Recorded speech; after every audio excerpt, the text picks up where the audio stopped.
So one of my favorite features that they just added is you can actually hit megaphone, and then everything you say inside of the vehicle is projected towards the outside, so I can be sitting in a parking lot and as somebody's walking by, just "Move, bitch, get out the way." You can basically just say anything and it comes to the speaker, and it's kind of hard to understand, but it can at least scare kids when they walk by. Like and subscribe. All right, what is going on, you guys? Welcome back to my channel. My name is Logan, if you don't know me already. And as you know, I've had a Tesla Model 3 for a year now. I put 22,000 miles on this car, and I've loved it. I've wanted to make a review of this car since I've had the car, but I haven't done so because I wanted to wait until I actually put some experience on the car, took it on some road trips, put some miles on it. As you can see, I've like tinted the windows, wrapped it, and changed a bunch of things about the car. But anyways, I want to make a full video on just reviewing the things I like, don't like, the pros, cons, if I would buy this car again, things I wish I knew before I bought it. So here is a 1-year review of my 2021 Tesla Model 3.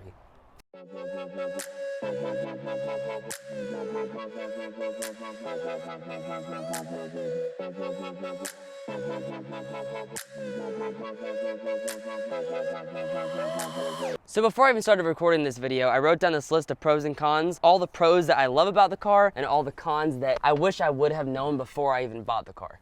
First thing on the list of pros is the car is actually comfy. Like when you sit down in the seat hugs you. The seats are like super comfy. Like they look like marshmallows, they feel like marshmallows. And I think when you buy a car, how the seat feels is 50% of the reasons why you like the car or not. If the seat sucks, you're not gonna like the car very much. And I love these seats and the overall just comfort level when you're just sitting inside the car. So the second pro on the list is this whole interface system. So this is the 7th or maybe 8th car I've had. By far the smartest, and I've never had a screen this giant. Out of any car I've ever had, even with all the crazy software updates that they do all the time, if you have an iPhone and you like the interface of how an iPhone works, the screen and this whole interface is just like an iPhone. You can literally rearrange the apps. Everything is just super simple, and I love that. So basically, these little icons down here, like this one is the camera. This one, you can see the door open back there. This one is the phone. You can kind of go through. You can actually just hold and press this down and rearrange it just like the apps on your iPhone, which is super convenient. So like with the navigation, just hit search, type in 123 Main Street,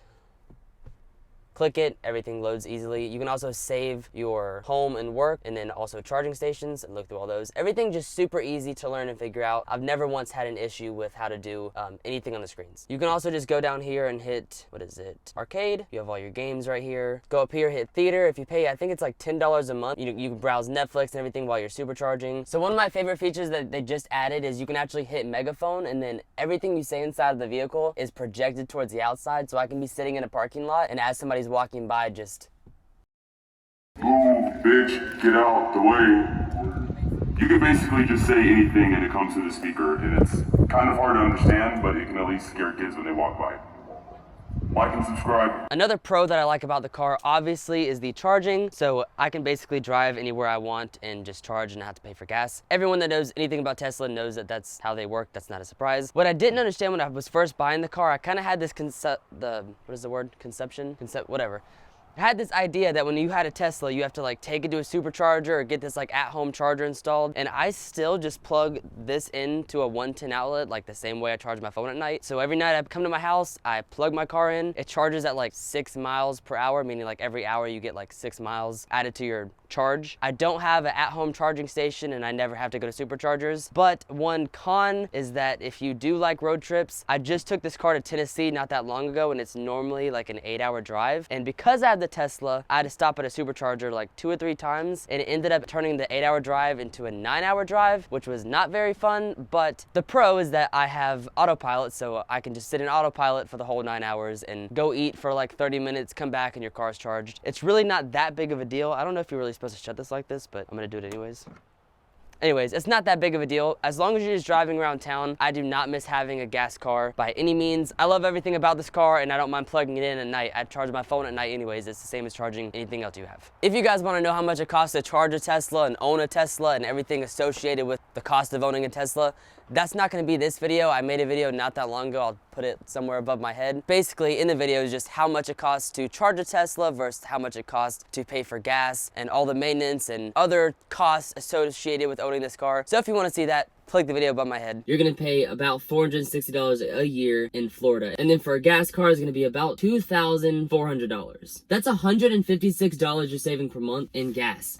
Another thing I love about the car is the phone key. I can't actually show you guys everything about the key because I'm filming on my actual phone. This is Chandler's phone who's holding the camera right now. But basically, when you get the car, they give you these little like credit card key things that you can use if you don't pair it to your phone for some reason. Or I guess, you know, if I'm gonna let my friends drive my car, I'll just give them this. Maybe I shouldn't put in the video that I keep this inside my sun visor. But the phone key is super simple. Once you have it set up, you can change the climate on your car before you walk outside. So like when I'm at the gym and it's like 50 degrees in my car, I can just set it on 75. That way when I go out, everything is nice and warm. And use it for summon. You can use it for a million other things. It also acts as an actual key to the car. So when you walk up to the car, it just automatically unlocks. And then when you walk away from the car with your phone, it automatically locks the car. That way you never have to worry about locking and unlocking. You literally just exist and everything's normal. Why did I say exist? Put that in. You can literally just exist. Whatever, let's just leave it. I'm moving on to the next thing.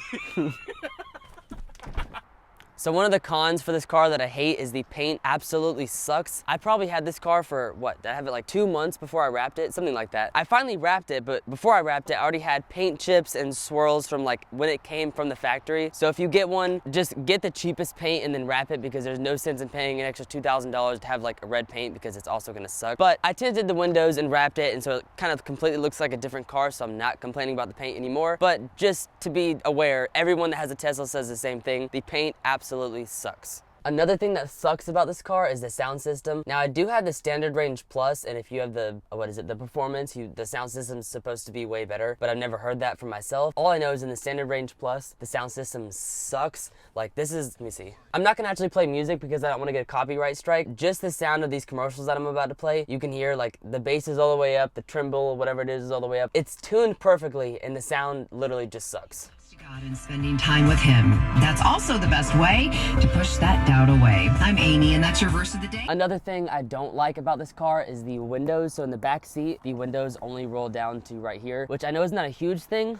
When I'm sitting in the back seat and I want to like rest my arm, okay, picture me inside of the car, not outside, but like resting my arm over with this stupid window. I don't understand why this is a thing. Like what baby is gonna fly out of a window sitting that low? Like I don't understand like why minivans do this either. It doesn't make any sense unless there's not enough room for the window to drop or something. I don't know. This has always driven me crazy that this is like this. It should just roll all the way down, but you can't have everything. Another con that I don't like is when your window is down and you use the windshield wipers, say like maybe you're cleaning your windshield or maybe you just have like a little bit of fog on it. As soon as you hit the windshield wiper, all of the water that's on the windshield comes inside of the car. I guess because there's no lip right here, I don't know what it is, but every single time you use the windshield wipers, if you forget to roll your window up, it gets inside of the car, which I get is normally not an issue because why would you have your windshield wipers on if your windows are down? Most of the time, if I'm just coming out of my car in the mornings or something, I'll have my windows down and I'll hit the windshield wiper. All the like dew and little raindrops or something will come inside my car and like completely piss me off in the morning. So that's just one thing, that a little design flaw that I wish they would fix is that. All right guys, that is going to be it for this video. If you want to see more videos like this one and this review, give this video a like. I have made plenty of videos on my car already before it was wrapped, and now I'm going to make more after it's wrapped. I make a bunch of videos on my real estate investments because I have a couple of real estate properties that I'm doing renovation work on to turn into an Airbnb. But if you guys like this video and you want to see more like it, subscribe, and I will see you guys on the next video. Peace. I think it turned out pretty good though. Every time I made a video and I have notes, it makes the video run like a million times smoother. Oh, you know what? I actually forgot something in the car. I'll be right back. Okay. All right.